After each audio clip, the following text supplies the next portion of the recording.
Yo, what's up mga kabunot? So ngayong araw na to ay uuwi na rin tayo sa bahay kasi tumawag sa akin yung pinsa natin. Mga anak na daw si Mrs. Kaya dali-dali akong bumalik pa uwi.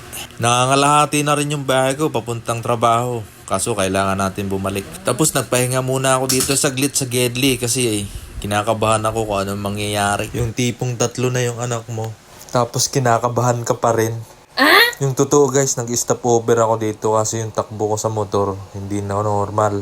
Medyo mabilis na yung pagpapatakbo ko. Kaya naisipan ko munang huminto para magpa-relax-relax ng konti at makapag-isip-isip na maayos. At yun, sa wakas, finally, nanganak na rin si Mrs.